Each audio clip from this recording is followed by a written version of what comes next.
Welcome to The Lover's Hole, a Patrick O'Brien podcast. You're with Ian. And with Mike. And we are reading and exploring our way through the Aubrey Maturin novels of our favourite author, novelist, Patrick O'Brien. Mike, we are reaching down a whole new volume this week, aren't we? Tell us a little bit about the old one so we can get acquainted with where we're headed in the new one. Oh, thanks, Ian. Would love to do that. Yeah, we just finished The Nutmeg of Consolation. And at the end of that book, Jack and Stephen had a pretty serious falling out when Jack would not allow Stephen to bring Padine away from New South Wales on the Surprise. Bondin had taken Stephen and Martin to Woola Woola by boat.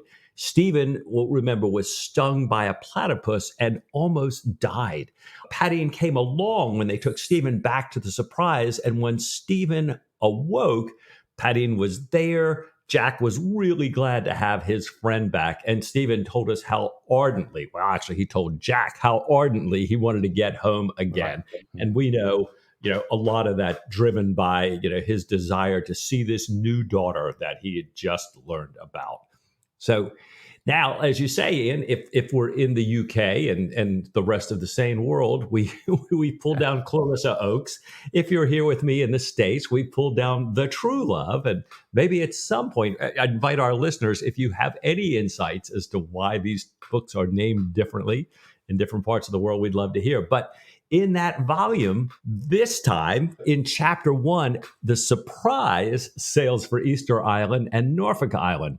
The crew seems to be acting a little strange, and Jack thinks just a little too happy since leaving Sydney. Jack's illness continues to the detriment of his temper. We remember that at the end of Nutmeg. And in this chapter, Jack meets the ghost of Cable Tears past in a Dickens contrast of young Jack and older Jack. Oh, wow. I love it. Young Jack and older Jack. Well, we start with older Jack. We start with contemporary Jack at the opening of chapter 1 here, standing or maybe leaning on the Surprise's taffrail, looking astern. It's fair weather. It's light breezes. They've just tacked. And Jack is watching the Surprise's wake stretch away. Not very far, says the text. Not really very emphatic, but credible enough for the light breezes here. And since he's just come about, O'Brien, with Jack's eyes here, notices that the wake shows a little deviation, what he calls a curious nick, where she made a little wanton gripe, whatever the helmsman might do. And Mike, it's a lovely visual image of the idea of this little kink in the wake as the Surprise settles on her new course. But it's a lovely image as well, personifying the Surprise, giving her the character of a certain kind of person, certainly female, and wanton? I wonder what that might hold in store for us. It's funny. And when I was reading this, it kind of left me wondering, is this just telling us how well Jack knows the Surprise? Or is O'Brien telling us to expect perhaps some light airs in this story and to warn us that things maybe aren't going to go as smoothly as we would like, no matter what we do? Who knows? There's always, it's funny. I think I'm now like Pavlov's dog with O'Brien's writing. Everything is a foreshadowing. We've tried to say, not to say Chekhov too much, but yeah. Well, and we can take our pick of foreshadowing in this chapter. Let's look as we go along and see what kind of foreshadowings we can get. First of all, slightly uncontrollable, dare I say it, female characters. That's foreshadowing number 1 from the Surprise here in her wake. And as you say, Mike, this is also a reminder that Jack knows the Surprise better than any other ship that he served in. He was a midshipman on her, and he has been her commanding officer in a couple of different guises for a number of books now. He loves her even more than the Sophie, his first command. He doesn't so much love her as a fighting machine, as the text explains to us. Neither her size nor her force had been in any way remarkable, neither when he was a midshipman nor now when all the rest of her class had been broken up or sold out of the service. It says that he loves her as a ship, as a fast, eminently responsive ship that, well handled, could outsail any square-rigged vessel he had ever seen, above all on a bowline. Now he's talking, of course, about sailing close to the wind. He particularly remembers how the Surprise had repaired his shattered fortunes, which is a little hark back to the events of the reverse of the medal when Jack and the Surpriser are both temporarily out of the Navy. He particularly loves her now that both he and she are back in the Navy, at least almost in her case, and Jack completely back restored again as a post captain with his former seniority. And O'Brien reminds us here about the history of the mission, which we need to cast our minds back, I don't know how many books, to when it was first introduced that Stephen, along with Jack, would go to Peru and Chile to frustrate French attempts to form an alliance with the people there who wanted independence from Spain and to get them to transfer their allegiance to Great Britain. As I say, that was all a long time in the past, and O'Brien reminds us once again here of this mission. A secret mission it had been, under the cover of the Surpriser's character as a letter of marque, privateering and attacking American whalers. But the Spanish government had learned of the mission from a traitor in Whitehall, a highly placed, unidentified traitor in Whitehall. That mission had been postponed, and Mike, we still don't know how quickly we're going to get back onto that mission. Jack and Stephen, as O'Brien catches us up here, had led a very different mission in the South China Sea to throw off the Spanish, while Tom Pullings had continued the Surpriser's privateering. And as we all remember, at the end of the Nutmeg of Consolation, Jack and Pullings had rendezvoused at the Salibabu Passage before the trip to New South Wales, where we had last left our heroes.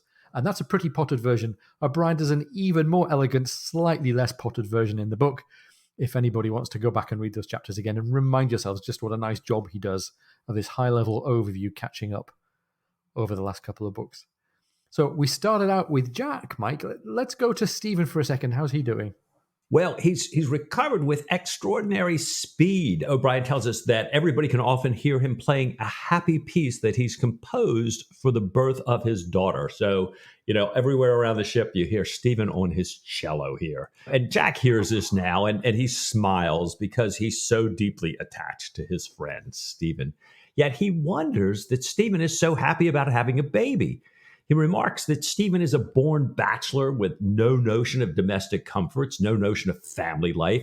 He says he's unsuited for marriage, especially marriage to Diana, who's, dashing and brilliant and great at billiards and whist, and somewhat of a rake who prefers breeding horses to books. So, and all of that leads Jack to conclude, a quite improper for Stephen. So that Diana and Stephen don't seem well matched, in paper or in person here. Yet somehow Jack thinks they've produced a baby, and as only Jack can say, and a girl at that. Yeah, what kind of a baby? Huh. Thank you, Jack. Well, he concludes thinking, though, about Stephen, saying he longed for a daughter. I know that, and it's very well that he should have one, but I wish she may not prove a platypus to him. Boy, and I thought, you talk about, ominous foreshadowing. Whoa, wait a minute here. Well, he's just about to add some thoughts on how relations, are between men and women generally, and parents and children, all of that not being good, when Davidge cries out, every rope an end, and that cry cuts off his thoughts. It's lovely how we swing between the points of view of these two characters. There's quite a lot of POV switching as we go through this first chapter. This order, every rope an end, just means coil and hank and secure and belay and maybe even Flemish, make a little spiral coil on the deck out of every rope that we've had to haul or ease away or swig in or tighten up in this process of going about. That means a lot of sheets and braces and everything else besides. And Jack realizes that telling everybody to coil and make good is pretty superfluous. This is a crew of right seamen. Coiling down running rigging and braces and bowlines is automatic, perfunctory, and even superfluous. They're already doing it. And Jack congratulates himself for a second here, reflects on how, for him anyway, there's no better life than life at sea. He's in the best position to enjoy that. He's got an excellent ship, as we know. He's got a sound crew. Before him lie thousands of blue water sailing miles before he reaches Easter Island. And he's got the knowledge that he'll likely be offered a seagoing command as soon as he gets home, quite likely in a ship of the line. Given all of this professional happiness, and the fact that his friend Stephen had made an astonishing recovery from the platypus sting of the closing chapter of the previous book, Jack wondered to himself about why he's really still out of order. Then why, he asks himself, am I so cursed snappish, cross in the morning and bloody-minded with it, like an old and ill-conditioned man? It is discreditable in the last degree. even though Jack is profoundly attached to Stephen, he's still unhappy about all the government interference that Stephen's duel had caused him in New South Wales. But Jack thinks, he can't blame Stephen for having been born a Catholic or for resenting a gross insult. But Jack does blame Stephen for planning Padine's escape and not telling Jack until the last minute, and telling him at what was a really bad time. Jack had given his word that no convict would leave Port Jackson on his ship. He was exhausted, frustrated by a conscienceless woman, and liverish from the extreme heat and all the official dinners. We'll hear more about that woman later. Now, this difference of opinion was so strong between Jack and Stephen that it really endangered their friendship, O'Brien tells us. And even though Padine had escaped with the consent of his master at Wooloo Wooloo and the consent of the Surprise's crew, and was a day's journey north of Port Jackson, so technically Jack had not violated his word, Jack felt, O'Brien tells us, manipulated, which he disliked extremely. Ian, that manipulation was also part of that woman story. Can you fill us in on that? Oh, I'd love to. And Mike, it's funny, this is one of the episodes in this book that I had sort of forgotten or pushed to the back of my mind. And rereading it again, my kind of, heart sinks a little bit. Jack Aubrey getting himself into a classic Jack Aubrey bad situation here. This manipulation had been on shore in the person of a woman named Selina Wesley. And after remaining chaste all the way through this long voyage, Jack, beginning to feel the old sexual frustration building here, had met her in Sydney, what he called a fine, plump woman with a prominent bosom, an indifferent reputation, and a roving eye, all of which makes her kind of right in Jack Aubrey's wheelhouse in terms of female company. He'd met her at several of the governor's dinners. She had naval connections. She had professed the opinion that celibacy was a great nonsense, quite unnatural, and during a garden concert interval had asked Jack to walk her down to the Tree Fern Dell. And Mike, this has got the ball in Halifax and the surgeon's mate written all over it here. Aubrey is in this, what he calls a boyish state of desire. They had walked past the lanterns behind a summer house, and they were congratulating themselves on being out of Mrs. MacArthur's eyes when a man stepped out of the shadows. She turned and thanked Captain Aubrey for escorting her down, saying she was sure he could find his way back, steering by the stars. And Mike, he was clearly being mocked pretty crudely and manipulated by this woman. And part of me thinks, well, thank God for that, because he didn't get to commit adultery again. And part of me is thinking, this is going to really add on to the pile of his frustration here. Now, we were talking before about foreboding and foreshadowing that build up in this chapter. So we've already had two to add to our list here. We've got the foreboding of Jack and Stephen, Mike, are really still not at peace with each other. This dissatisfaction between them is still there. We talked about it at the end of the previous book, and it's still here. And now we've added in this reminder of the long distance from home and the sexual tension that brings, especially for Jack Aubrey. And he comes within a whisker of blotting his copybook here. And who knows where that's going to take us? Discontent between Jack and Stephen, sexual tension aboard ships. Stick a pin in both of those two things. But we're not done, right? No, it just gets worse, because now we have Jack standing here ruminating on all his sources of discontent. So he's starting to add to them. He's thinking about the faint and even dead contrary airs that had held them close to Bird Island for so long. The false trade wind that kept them beating up and wearing for days. He thinks, I've only got 2 midshipmen and both of them are unsatisfactory. He's thinking, Reed's sort of gotten above himself because the crews indulged him so much after he lost his arm.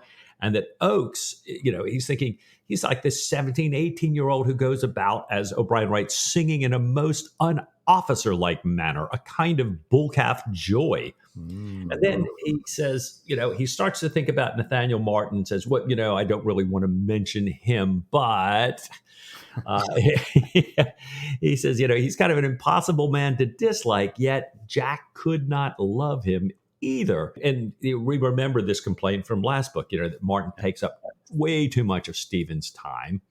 And then Jack thinks there's the strange, unaccountable behavior of the frigate's people. Now, Jack says he realizes they're not like the typical Navy crew. They've got their usual talkative independence as privateer partners on the mission, but that since Sydney, they were fuller of mirth, had private expressions causing gales of laughter, and they often looked at him with a knowing smile. And that even the officers, including Pooling, seemed to have some of the same oddness. So this is all really getting under Jack's skin a little bit. Yeah. But he thinks to himself, even all of these can account for what he calls this growing crossness, this waking up ready to be displeased, this insipid ill humor, anything likely to set it off. He'd never felt like this when he was young, and he'd never been made game of by a young woman either. So he's really, I'm kind of glad he's got this self-awareness here. And he's thinking to himself, you know what? I'm just going to go to Stephen. I'm going to ask him for a blue pill, maybe some rhubarb, maybe several blue pills, because now that I come to think of it, it's been an age since I've been to the head. So on top of everything else, he's thinking, yeah, and my bowels aren't working very well either. So, sorry, Jack. So there we have Jack not in the best of shape. He passes the wheel as he goes to see Stephen, and the quartermaster and the con and the helmsman both turn to look at him. And this is something that's not expected, and he takes exception to, especially given the result that it has for the ship. The surprise comes up half a point because they're distracted, and the topsails give a shudder, and Jack roars at them, "Mind your helm, you infernal lubbers! What in hell's name do you mean, leering at me like a couple of moonsick cowherds? Mind your helm, do you hear me there? Mr. Davidge, no grog for Krantz or Weber today." By the way, I love the way he's just pulled these two names of these two seamen, Krantz and Weber, out of nowhere. It sounds completely keeping. Everybody on the quarterdeck is shocked. I think they're shocked at the inattention of the quartermasters, and they're shocked at the blazing row that they get back from Jack. And meanwhile, from way forward, Jack hears a gale of laughter from the forecastle. So everything is still not okay here. Jack asks to consult Stephen, and Stephen says, well, if it's going to be an intimate conversation, you should close the skylight. He's expecting a consultation about a dose of something that Jack might have picked up through careless choices of company over in Sydney. But no, Jack says it's not intimate, but he closes the skylight anyway, sits on the locker, and tells Stephen that he feels, in his own words, damnably hipped, cross even in the morning, much ill-used, and asks if there's a medicine for good temper and general benevolence. By the way, Mike, if there were such a thing, then we could all take it, right? That would be great. The ultimate happy pill. Sign me up, right? Yeah, absolutely. Well, Stephen takes a look at his tongue. He examines him. He tells him that the problem is his liver. Mike, he's always calling out the liver as the root of Jack's problems here. He says, I have disliked your liver for some time now. Dr. Redfern disliked your liver. And he goes on to call Jack out for eating too much, for drinking too much, for giving up on exercise. He notices that Jack's abandoned his morning swim, despite the currently slow pace of the ship, the calm seas, and the absence of sharks. So that's one bit of foreshadowing that we don't have to worry about. No sharks yet. And Jack says, well, I've got this guy, Mr. Harris. And by the way, this was out of the blue for me. Hang on a second. Jack's been consulting another physician. Well, right. He explains here, Mr. Jack had said that swimming would be bad for Jack, something about closing the pores and throwing yellow bile upon the black. And Stephen says, who is this character, Mr. Harris? He said, he's a man of singular powers, recommended by Colonel Graham, while Stephen had been out on his bush trip, and talks about using herbs only grown in his garden, rubbing the spine with oils, much cried up in Sydney, says Jack. And Stephen says he's seen too much of this, well-educated men running after these fellows with singular powers. He says, I'll bleed you, and I'll mix you a little cholagog, and suggests that now they're out of the territory of this magician, the thaumaturge, maybe Jack could go back to his sea bathing and climbing briskly to the topmost pinnacle. And Mike, we're still in the world of the liver and the bile here. A cholagog is a compound that stimulates the action of the gallbladder, stimulates it to produce bile. So clearly, Stephen thinks that whole part of Jack's system is disordered. Yeah, and Jack's list of complaints to the doctor is not over. Mm-hmm. He asks Stephen if he has anything for desires, and by that he means patients, he says, with importunate pricks. Huh. Well, yeah.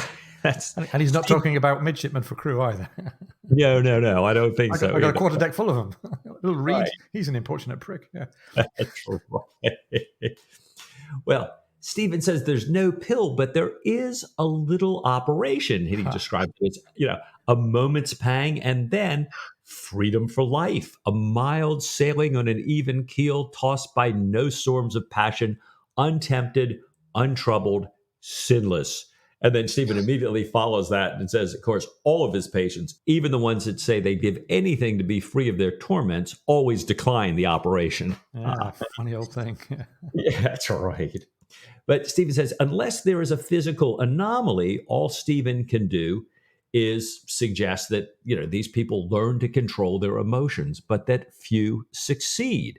However, Stephen goes on to say that with Jack, there is a physical anomaly. Yeah, he tells us how Plato and the ancients had declared that the liver was the seat of love. He comes out with this very elegant little phrase, "Cogit amare ye cur," said the Romans. I have no idea about my Latin pronunciation there, but we'll dig into that in a second. Therefore, Stephen's earlier advice about diet and exercise still applies to the need to preserve Jack's liver. However, Stephen says you shouldn't have too much of a high expectation from any remedies that I might prescribe for the Blue Devils. He says youth and unthinking happiness are not to be had in a bottle. Well, some people clearly would disagree with Stephen, but I think he's fundamentally right. A certain melancholy and irascibility accompany advancing age. And Mike, I'm sure you and I are going to have this problem at some point in the future. But hopefully this is all lying a long way ahead of us, right? Yeah, advancing age, he says, equals ill temper. Middle-aged men realize they can't do certain things. Their looks are deserting them. They have big bellies, and although they burn, they are not attractive to women. So they rebel. He says, fortitude, resignation, and philosophy are of more value than any pills, red, white, or blue. And Mike, I love the fact that we can't really tell whether this is Stephen making game of Jack in a rather elaborate way, or whether he's kind of digging in a little bit and making a point that he knows just how unreliable Jack's sexual conduct is, and whether he's just teasing about the fact that he's finally only now come to ask for Stephen's help in the physical line. This Latin quote, "Cogit amare jecur," the liver knows how to love. And this is apparently according to a fellow called Lactantius, who was Christian advisor to the Roman Emperor Constantine, who was Roman Emperor right in the final days of the Roman Empire, just as the empire was about to split into the Western and the Eastern. I think he had a book called Divine Institutes. Have I got that right, Mike? Right, exactly right. Yeah. Jack says, Stephen, you can't possibly consider me middle-aged. And, Stephen says, well, navigators are short-lived, so middle age comes earlier for them than for what you might call a quiet, abstemious country gentleman. Stephen goes on to tell Jack that, he's led a very unhealthy life. He's always exposed to the falling damps, often wet to the skin, up all hours of the night, wounded the dear knows how many times, cruelly overworked. And then Stephen says, no wonder your hair is gray. And Jack absolutely protests. He says, my hair is a very nice buttercup yellow. And Stephen reaches around, kind of unties Jack's bob there. He pulls his ponytail around, and Jack's looking at it thinking, oh my God, there's all these gray hairs. This thing looks like a badger's nest. He says.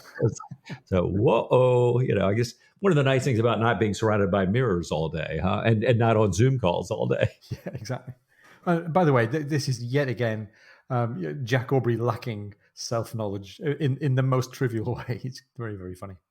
Well, having taken care of Jack's vanity here, Stephen tells him that two of his patients have been to the two islands that we're now headed to go right past. Owen, who's in the sick bay, had been to Easter Island, and Phillips, also in the sick bay, had been to Norfolk Island before it was abandoned as a penal station after his ship had been wrecked there.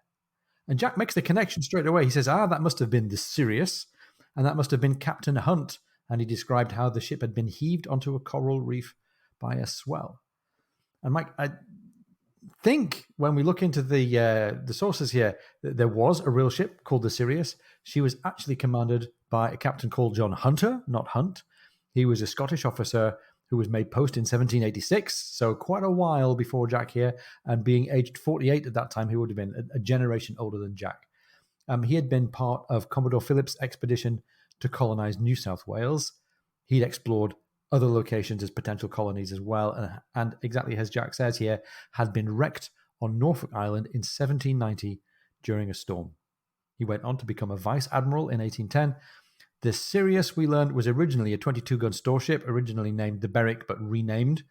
And after the wrecking of the Sirius in 1790, lots of her crew transferred to the hired Dutch merchant Snow named, get this, Waakzaamheid. Not to be confused with the 38-gun HMS Sirius launched in 1797, which captured the Dutch corvette Waakzaamheid in 1798 and was later lost under Captain Pym in 1810, as we read about in the Mauritius Command. So lots of connections with Waakzaamheid here. And to make it even more interesting, none of these Dutch ships are to be confused with the Dutch 74, also named Waakzaamheid, which Jack had sunk in Desolation Island. That one, it turns out, was actually made up by O'Brien. The Dutch word Waakzaamheid means watchfulness, and that would probably translate, as we learned from the Patrick O'Brien Muster book, into an English ship name, something like Alert. And I'm pretty sure there's been an HMS Alert on quite a few occasions in the past, Mike. Nice. I love all these names. I'm fascinated. Just thinking back to last week, your visit to Caird, and thinking, wait, how did people keep up with all this stuff? And now, you saw that. Having all the records like that, it's just awesome there. But speaking of the wreck of the Sirius, Jack's reminded of their near wreck on Inaccessible Island, and Jack says he was terrified, and he asked Stephen if Stephen was terrified. And I love Stephen's answer. So we get one of those classic O'Brien moments of humor. Stephen says, "I was not. I do not suppose there is my equal for courage in the service. But then you recall, I was downstairs playing chess with poor Fox and knew nothing of it until we were delivered." So, right, absolutely unfazed, didn't know what was going on. But Stephen says that Martin hopes they'll be able to go ashore on Norfolk Island so that, Martin, can see the mutton birds, one of his beloved petrels. Jack says he's happy to go ashore if the surf allows, and that Jack, will speak with Phillips and Owens before they get to the islands tomorrow. Now, Stephen reminds Jack of the famous Norfolk Island pine, and Jack says, "Oh, no, you don't have to worry about that, Stephen. We've already tried. They're no good for making ships." And Stephen says, No. I wasn't talking about the ships. I wanted to see if that prodigious and curious tree has equally prodigious and curious beetles. So it's funny. We've had Jack and Stephen, back intimate together. Jack confessing kind of his inmost feelings. Stephen, doctoring and really trying to help him. And now we see their worlds apart again. This tree, no good for making ships. Wait, I might be able to find a beetle for Sir Joseph here. Well, that's not the only thing that's going to be a little rub here between Stephen and Jack, because Jack mentions that twice the day before he'd been thinking about Nathaniel Martin. Once, he says, because as part of Jack's father's estate, Jack has the rights to recommend clergy to particular small holdings. They're called advowsons. And Jack's got 3 of these and wonders whether Martin might be interested in one or other of them. Stephen asks if they're of any value, that is to say, do they have land and an income attached to them, etc. Jack says, "I don't know yet." He goes on and says that the second time Martin's name had occurred to Jack was when Jack was stringing his fiddle and realized, he says, that love of music and the ability to play well had nothing to do with character. I'm like, this sounds a little bit like it ought to be obvious, but Jack's just realizing here that just because a person has an occupation and a passion and an interest and even some skill that you find some common cause with, that doesn't make them a through and through good character, at least not in terms of their compatibility with you. Martin, we discover, or as Jack reminds us, had 2 Oxford friends who play very well. Yet, in contrast, Standish, who was around during Letter of Marque and 13-gun salute, was really not quite the thing and had ratted on them, whereas John Paulden, from Nutmeg of Consolation, 1 book ago, had played better, was the kind of man with whom you could sail round the world. And what really astonishes Jack here is that Martin had played with both of these 2 men, these 2 capital hands with an instrument. Neither of them, he says with regret, had persuaded Martin to tune near to true pitch. And this is a little bit of a snarky comment aimed at Martin, mentioned by Jack, and Stephen doesn't take it very well. Jack regrets that this fling should strike Stephen in this way. And he adds, "It is odd, then, that they should both have become papists." And Jack's laid on a lee shore straight away here. Stephen says, "You find it odd that they should revert to the religion of their ancestors?" No, not at all," cried Jack, feeling low. "I only meant it as though there were an affinity between music and Rome." And Jack really can't come up with a well-turned phrase about anybody at the minute, can he? He really can't. It's awful. Well, Stephen just completely changes the subject and mentions that, he understands they're going to be having divisions tomorrow. And Jack says, yeah, he's really looking forward to it. They've had to miss that. It'll help pull the men together. And says in an inquiring tone, "I'm looking forward to pulling them together because they seem to have been behaving strangely, simpering, making antic gestures." And Stephen, who knows perfectly well why the men are doing this, only says, "Well, divisions, I must remember to shave." And we leave it there. So Stephen, never an informer, right? Oh my gosh, Mike, this is a really cold moment for me. This reminds me of when they were really falling out with each other back in Post Captain. Stephen's really not opening himself to Jack at all. He says, "Oh, I'm going to think about this other thing over here." Well, if we want to take a step back from all of this building ill will between Jack and Stephen, maybe then this is a good time, Mike, for us to take a break ourselves and say we'll be right back after these short messages. If you're enjoying the podcast, please come and join our supporters on Patreon. Go to patreon.com/lovershole.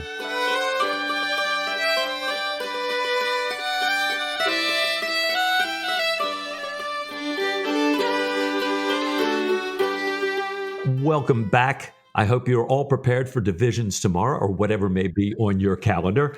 And I hope you have had no falling out with your dear friends here.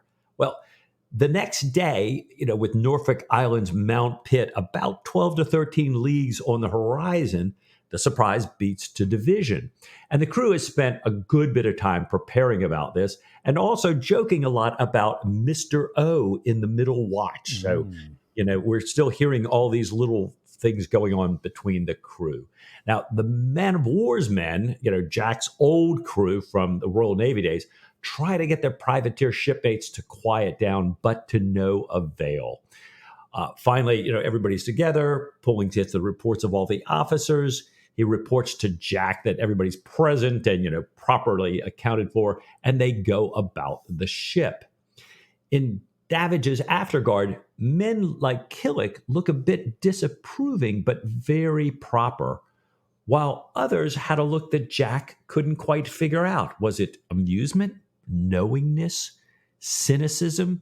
And Jack thinks it's just not the usual frank, amiable vacuity about being in the presence of himself, right? Oh, it's great. I mean, Jack would really like it for people just to have their eyes kind of glazed over. He can't deal with all of this, all this extra context, all this extra layer of meaning here. It's not what Jack's about at all.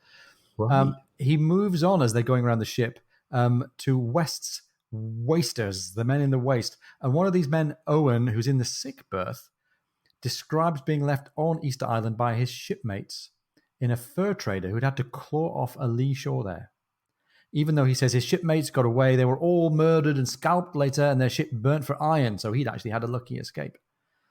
Owen says he got on well with the Easter Islanders, though, even though they were thieves and, as he says, ate one another rather more than was right. I'm not over particular, but it makes you uneasy to be past a man's hand. A slice of what might be anything, well, I don't say no when sharp set, but a hand fair turns your stomach. He says he'd learned to speak some of their language. Several of the crew had spoken Polynesian, as they call it, speaking South Seas, and talks about the languages of the Society Islands and the Sandwiches, which takes us over to Hawaii, and they'd learned that from their time as fur traders. And this other patient, Phillips, keeps trying to turn the conversation over to Norfolk Island, which is where he had been.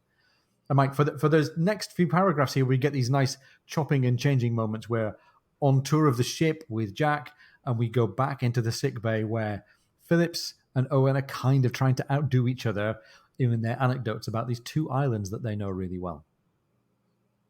Yeah, and so, to your point, and back up on deck, Jack Mr. Smith, the gunner, and Reed reach the end of the gunner's division, and there's a great lee lurch, which throws Jack into the bosom of Nehemiah Slade, one of the Sethians here, Yeah. who is sudden death's gun captain. And there's this general roar of honest mirth. And Jack thinks maybe that accounted for some of the amusement in the next division, Mr. Oakes foretopman. And meanwhile, down in the sick berth, Mr. Owen is still at large here. He's talking about the sculptures that he'd seen on Easter Island. He calls them moles, squared off stone platforms, 300 foot long, 30 feet high, topped with great images carved out of grey rock. And Mike, these are the images, these kind of heavy-browed monolithic statues that we all kind of imagine when we think of Easter Island. He describes them as coves as much as 27 foot high and 8 foot across the shoulders, many thrown down, and some standing ones with great red stone hats. And there's a little bit of interest here behind these moles and these statues. He's describing what are known in the local language as ahus, large platforms, on which the famous moai, so moai means statue, these large heads had once sat. These iconic giant heads, which also had bodies that were discovered earlier and later, had been carved from volcanic rock many, many centuries ago, between 1100 and 1680, according to the internet, and they're never wrong. They're thought to be a physical incarnation of a deceased ancestor, perhaps a deified important person. There are actually 3 periods of the building of these carved stones and figures. There had been some desecration of various versions of these heads. When Captain Cook visited, he had observed the heads in place on platforms as described by Owen. So this kind of famous view that we have of the Easter Island statues chimes in very closely with the exploration and discovery that was happening in the South Pacific, being described for us here again by Owen. Meanwhile, Mike, back to the captain's inspection. Yeah, Jack arrives at the forecastle and is received by Mr. Bulkley, the boatswain, and Mr. Bentley, the carpenter, and the equally grave forecastle hands, who are often bald on top with waist-length pigtails. So all middle-aged men, eh? Yeah. Yeah, we love this, but they're the old, steady, reliable men of war's men. So Jack's a great place here, but there are no ship's boys behind them like there would be on a regular commission. And there in their place stand Emily and Sarah, kind of towing their line, making their bob along with Jemmy Ducks. Jack moves on to the galley, the lower deck. It's completely cleaned and dusted, everything laid out perfectly. The midshipman's berth, which, he kind of thinks to himself are really too big now that they only have Reed and Oakes there, because the surgeon's mate, Martin, and the captain's Clark Adams have moved into some of the empty rooms in the gun room. Since they don't have the purser, the master, the marine officers, there's a lot of open cabins in the gun room. Now, Jack doesn't check the gun room, but if he had, O'Brien tells us it's polished, it's ready. And instead, Jack and Tom move to the sick berth. So the two, kind of parallel tours are now coming together here. Yeah, it's great. I think this strikes me as a very cinematic thing. I can also almost imagine the cutting between these 2 points of view. And by the way, when's it ever coming? The movie or the TV series? We for sure don't know. This cutting between these 2 points of view finally converges in this next little episode here. Phillips and Owen in the sickbay there are continuing their "Who's been to the most amazing island" competition. Owen is talking about thousands and thousands of noddies, these birds, terns he would call them otherwise, that are on Easter Island. And Phillips is talking about mutton birds and how you can kill 12 or 1,400 mutton birds a night on Norfolk Island. They stop their talking when they hear the captain coming. And we turn to this conversation, this rather formal conversation between Jack and the doctor. Jack tells Stephen that he hopes that pumping the ship has answered, particularly thinking about the smell and the sanitation for the sick berth here. Dr. Maturin replies that the sick berth is tolerably sweet, but it's not the nutmeg. And he goes on to mention that he's aware that the French bury their dead in the ballast, and with this being originally a French ship, that might account for the smells. Jack says, no, the ballast has been changed many times since. Stephen's glad about that, but he asks for another ventilating pump. He talks about how in this heavy, breathless air, the patients have a tendency to grow fractious, even to quarrel. And Mike, this is a little bit of Stephen the parent. You know how sometimes parents kind of leave remarks in their own conversation which are really meant for the kids who are listening? I think this is Stephen silently chastising here, or indirectly chastising Owen and Phillips in their competition. But maybe he's also addressing the comment to Jack because of Jack's currently bad, maybe even quarrelsome temper.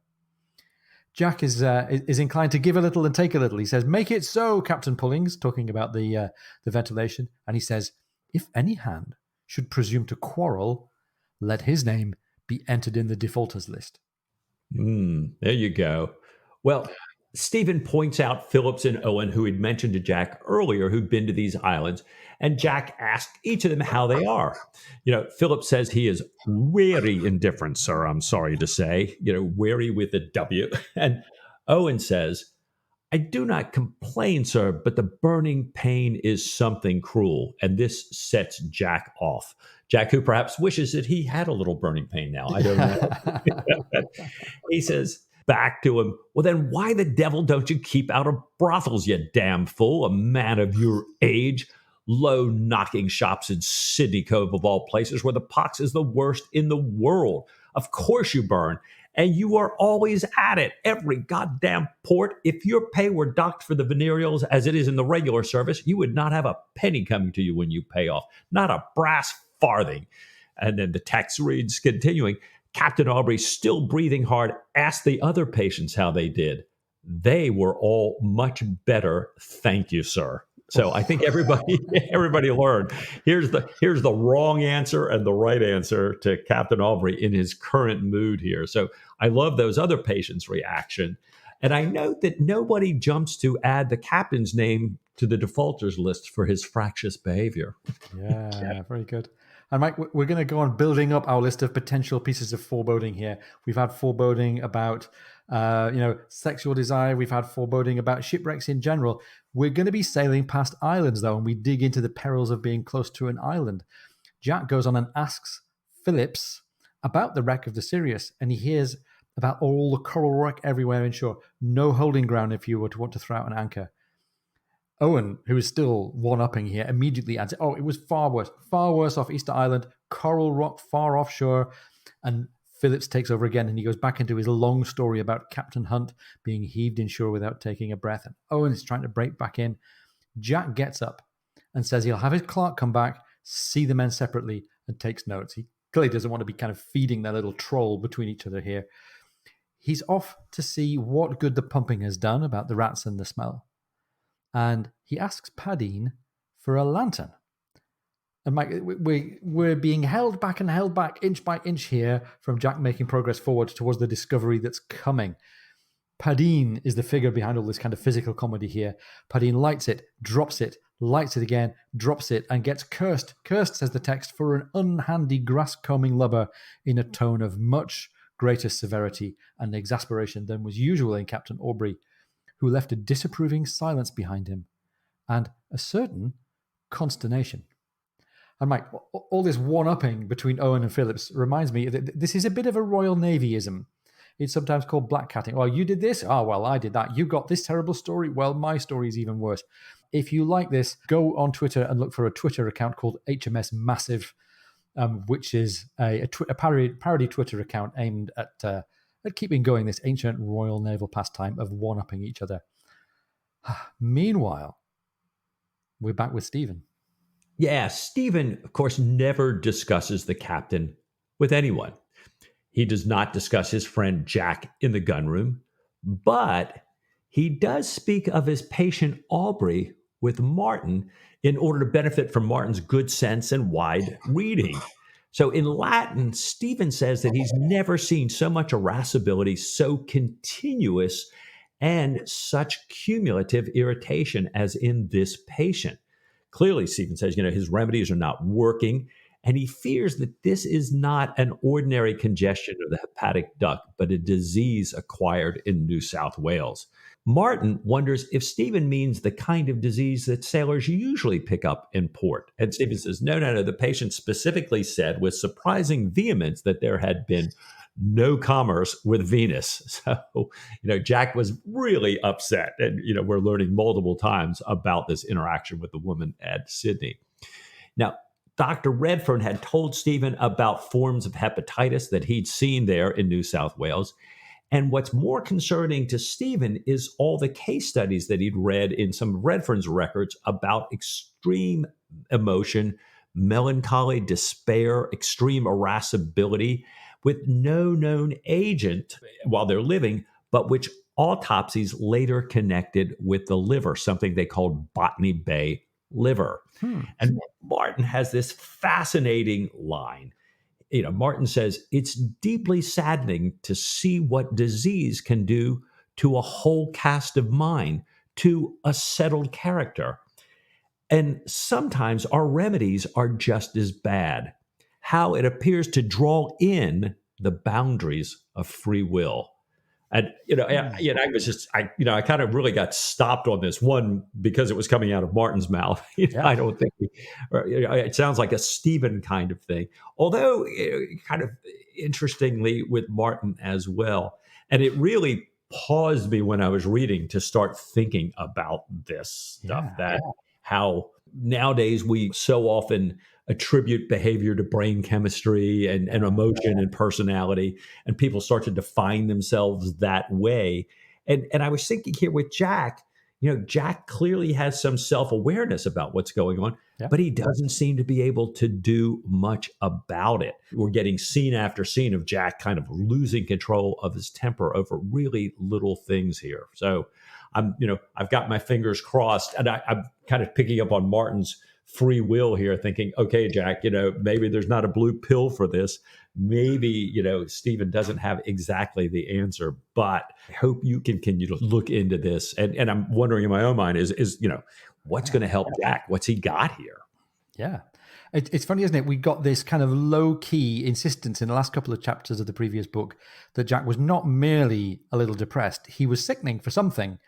And we're back here to this insistence that there's some kind of physical malady coupled with the low mood for Jack. And we're really wondering about it. It's another kind of foreshadowing in this chapter. Are we going to get Jack getting sicker and sicker and more melancholy? Where's that going to take us?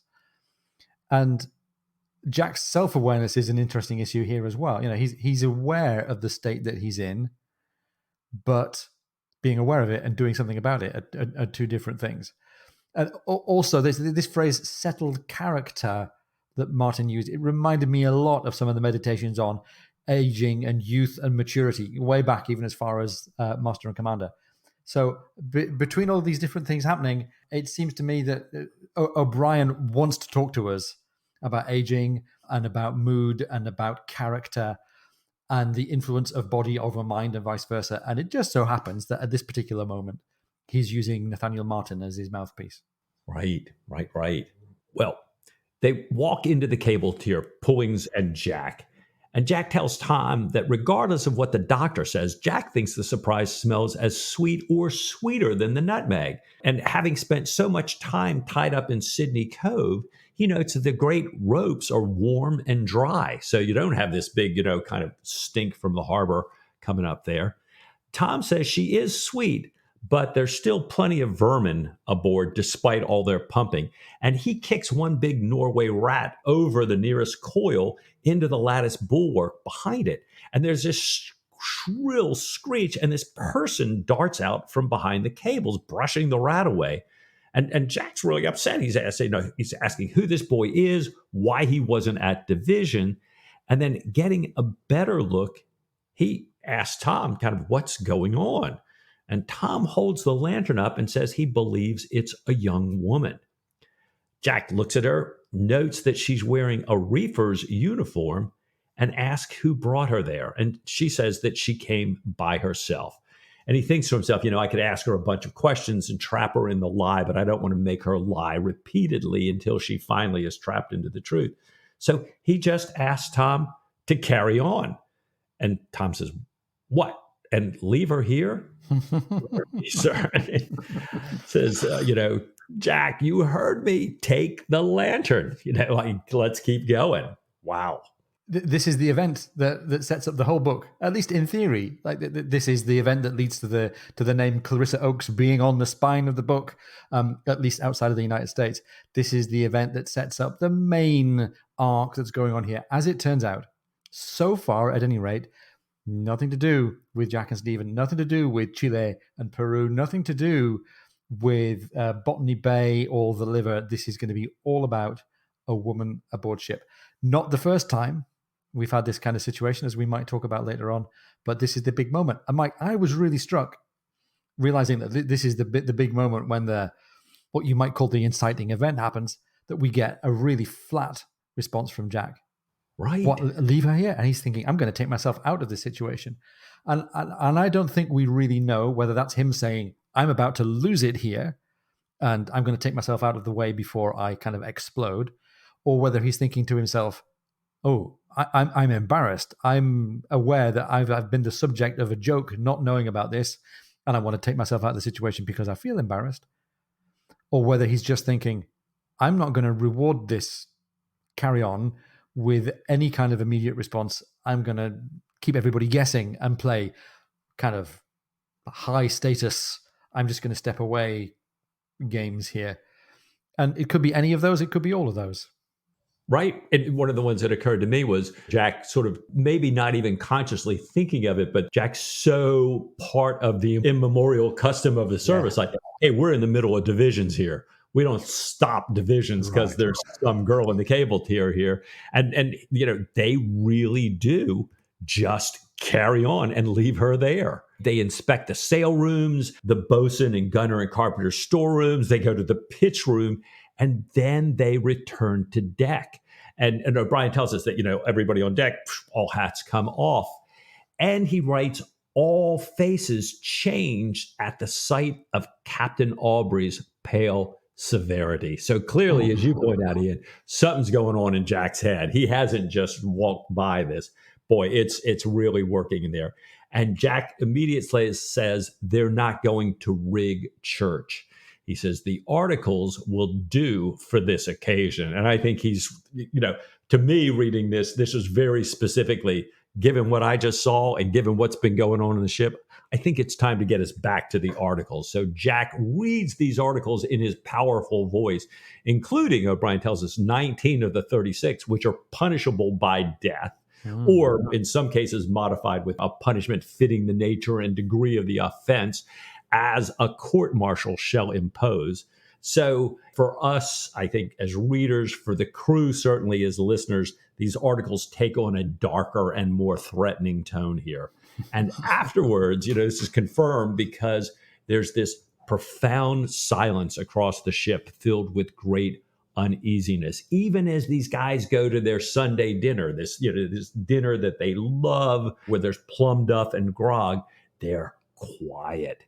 And Jack, while they're quietly eating, Jack is silently walking the quarterdeck back and forth, as we've seen him so many times. But this time, I think his mind is going nonstop. Yeah. And with him, I think here, his mind is going back to, do you remember mutiny on the Polycrest and how close that came to ending everything? Do you remember Mrs. Horner back in, what was that, Far Side of the World, and how close that came to ruining everything and how deathly the outcome of that was?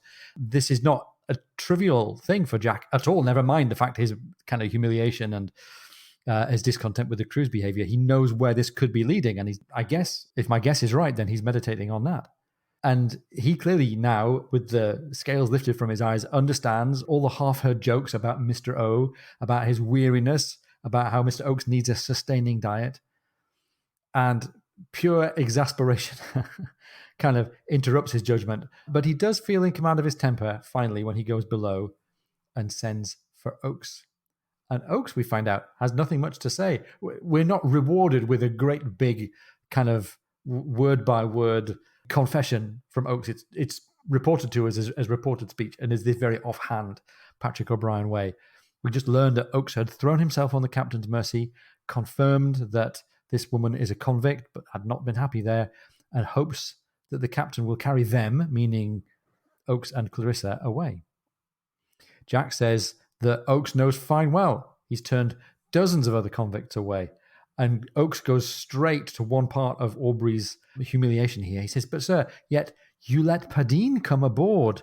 And then clasped his hands in a hopeless, stupid attempt at unsaying the words, doing utterly away with them. And damn right. I mean, he's absolutely right. but that thought belongs in Jack's head Yeah. and not on the lips of an insubordinate young junior officer who's about to find the error of his ways. Jack tells Oakes to get away forward and pack his chest. He's not going to make a decision today, he says. It's Sunday. Meanwhile, he sends his compliments to Captain Pullings and asks to see him after, he emphasizes only after, the gunroom has finished dinner. And Jack's clearly out of order. He's leafing through all of his Humboldt temperature and salinity observations, and at least he's beginning to be a little satisfied. But Mike, I'm worried at this point. It's very, very rare that Pullings gets summoned, and it's very, Right. very rare that we're there with Jack and Pullings when anything other than kind of friendship and collaboration are happening. Pullings is potentially in trouble here. Yeah. Pullings arrives. Jack tells Tom Oakes' explanation was simply that the woman was unhappy. So it's like, there's no other good reason here. She's just unhappy there, like, none of the other prisoners are. And that Oakes had thrown Padine into Jack's teeth. And Tom asks if Jack really didn't know about this woman being aboard. And Jack says, of course I didn't know. Did you know? And Tom explains that it was common knowledge on the ship. Wow. But was thought to be so delicate a situation that the captain chose not to have it brought to his attention, so there could be no question about turning back to Botany Bay. And to your point, Ian, this is turning into a very different kind of Jack and Tom conversation than we've seen before. Jack asks if it was Tom's duty as first lieutenant to let him know. And Tom apologizes if it was, and adding that if it had been a regular king's ships with Marines and a master of arms and ship's corporals, Tom would have known it officially and therefore would have been obliged to inform the captain. But in the present situation, he said, he really would have had to listen at doors to confirm it because no one wanted to tell the first lieutenant or the captain, so that the captain could not be blamed and could sail on to Easter Island with an easy conscience. And Jack asks if Tom thinks it's too late to turn back. And I'm really, it's like, I'm thinking, oh my gosh, where's this going? But before Tom can answer, Killick announces Jack's dinner. So Jack asks Tom to stow what he calls that odious wench forward with the little girls until he decides what to do with her. So we had this, boom, boom, boom, the tension ratcheting up. Yeah, he's had it out with Oakes, and he was kind of only half there. He's had it out with Pullings, and he's really learning just what a kind of patsy he's been made of here. Now he has to have it out with Stephen, and this is where it gets really deep. Jack goes to see Stephen that night when Stephen comes in with Jack's dose and with an enema. That sounds like a happy way to spend your evening. "Here's a pretty kettle of fish," cried Jack. "An elegant goddamn kettle, upon my word." Solitude, he says, and a heavy afternoon sleep had increased his ill humour, and Stephen did not at all like the colour of his face. And for now, Stephen's playing the innocent. "What's afoot?" he asked. "What's afoot?" This is Jack. "What's afoot? Why, the ship is turned into a bawdy house. Oakes has had a girl in the cable tier ever since we left Sydney Cove. Everybody knew, and I have been made a fool of in my own command." "Oh, that," says Stephen, "it's of no great consequence, brother. As for being made a fool of, it is no such matter, but rather a mark of the people's affection, since they wish to avoid your being placed in a disagreeable posture." "You knew and did not tell me?" "Of course I did not. I could not tell my friend Jack, without at the same time telling Captain Aubrey, authority incarnate, and you are to observe that I am not, and never have been, an informer." And this is a double setback for Stephen. Both his trusted professional partner, Tom Pullings, and his closest particular friend, Stephen Maturin, have both known about this and for ostensibly good reason have chosen not to tell him. And he really can't cope with this. He says, "Everyone knows I hate women aboard, worse luck than parsons or cats." And quite rationally, he says, no good ever came of a woman aboard, as Stephen saw at Juan Fernandez. Now, Mike, interestingly, that was the moment where the gunner, Mr. Horner, had murdered his wife, as we mentioned. and the midshipman Hollam, who she'd been having an affair with back on the far side of the world. And I do remember actually Stephen at some point saying there's nothing better for a ship than a Right? unobtainable but desirable woman changed at stated intervals. So I don't think it's quite fair to say that no good ever came of a woman. But Jack is pretty sure of that. He says, she's an odious wench, and Oakes is an ungrateful scrub. Yeah. Well, Stephen, with a lot more courage than I think I would have, Yeah. asked Jack if he's seen her, right? And Jack talks about seeing her in the cable tier for just a minute. And Stephen said that he had met her that afternoon when he stopped by to work with the little girls and their catechism. And he thought she was a young midshipman at first, but learned after talking to her that her name is Clarissa Harville.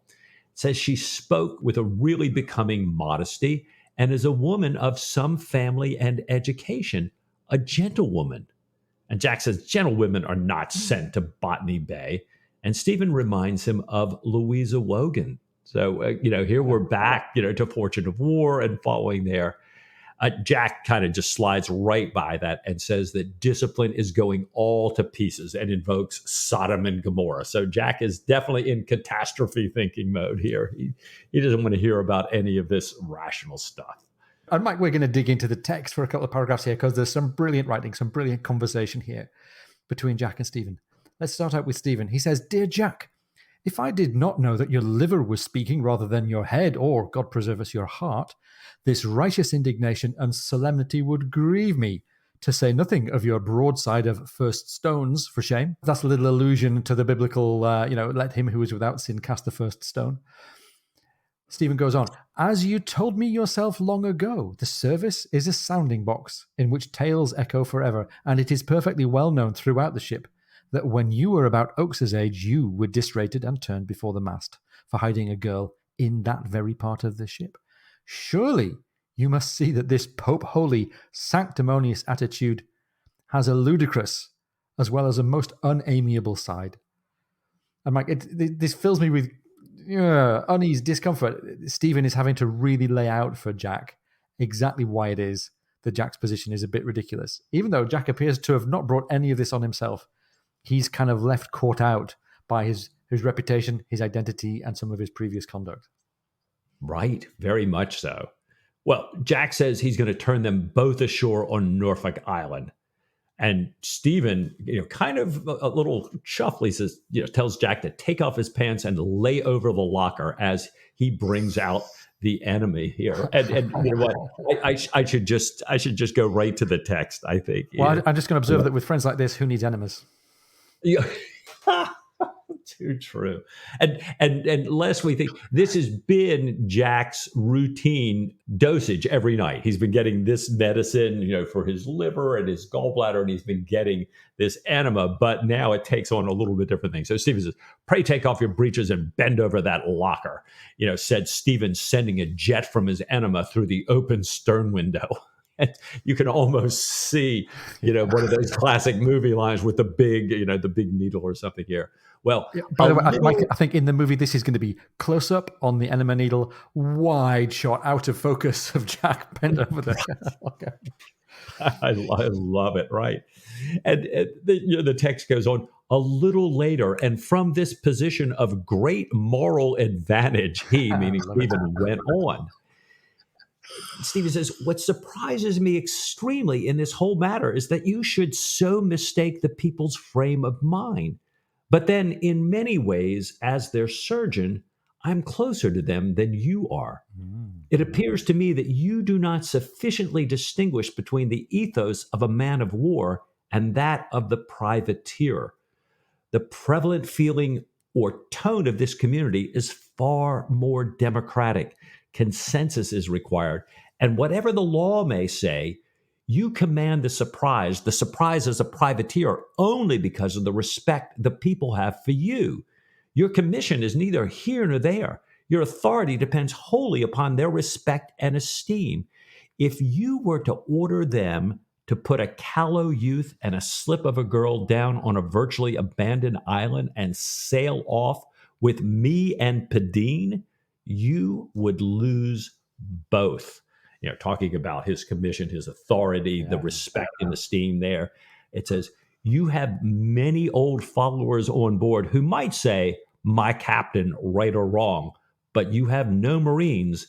And I do not think the followers would prevail with the community as it now stands and with its overriding sense of what is fair and right. You may put your breeches on again. So, Stephen has clearly, laid it out. I think, Nailed it. as a real friend, Yeah. as a, he's doing what's right for the situation. He's doing what's right for his friend. He is just, and I think this is Stephen's view of the world as well, or how the world should be here. But I'm waiting for Jack to say, "Oh my gosh, you're right," but he doesn't say that. No, we get a little echo back of Killick and William Grimshaw about this. We get these two lines. Damn you, Stephen Maturin. And damn you, Jack Aubrey. Swallow this draught half an hour before retiring, the pills you may take if you do not sleep. Which I doubt. End of chapter 1. Right. Wow. Oh my gosh. Yeah, we're off, right? We are absolutely off. We've got a whole menu of different bits of foreshadowing, and it turns out that it's sexual desire and stowaways that are going to drive our story forward, at least for now. And Mike, once again, we had cause to mention at the beginning of the chapter, at the beginning of the book, Chile, Peru, Latin America, independence from Spain, that's still kind of bubbling away in the background. But what do you think? Are we even going to get to see South America in this book? Well, I'm so with you. I've been on this South America kick for forever.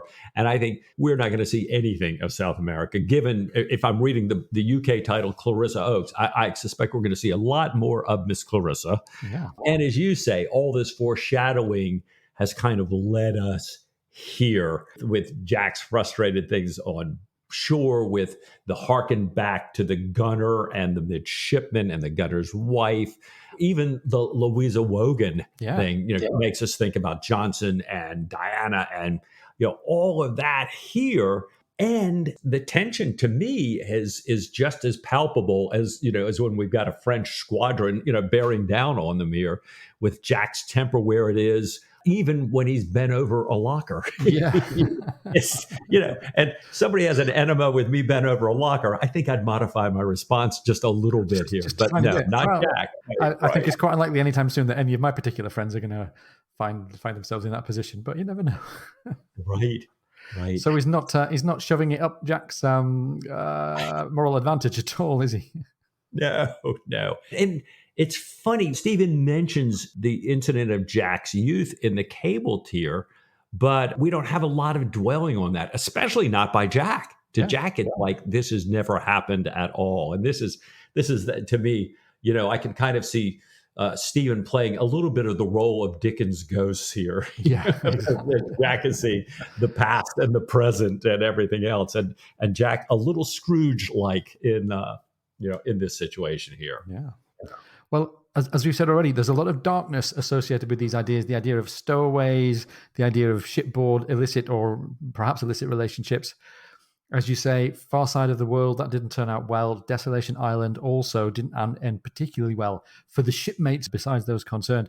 We do get a bit of a bad feeling, just like Stephen does, thinking about this couple being dropped off on an island.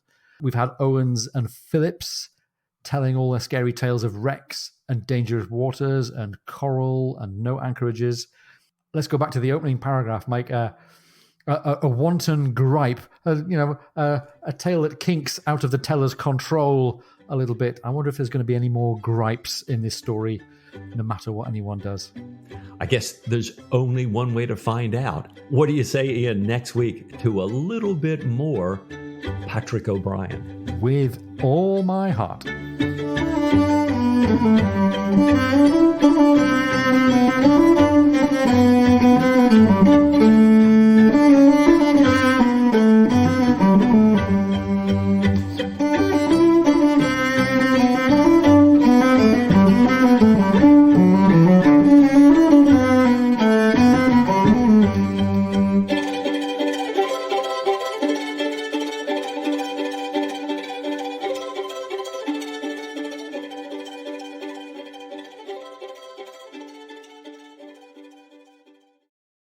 This week in chapter 1, the Enterprise sets sail for Easter Island and Norfolk Island. Yeah, but Mike, it's not the Enterprise. Oh, God, the Enterprise. Listen to me. All right, Little off there's on an the outtake. touches. Steve Morris outtake. Sam, you can pop it right in there. Yes. Oh my gosh, the Enterprise. I love that. So I don't think these books are much like Star Trek whatsoever.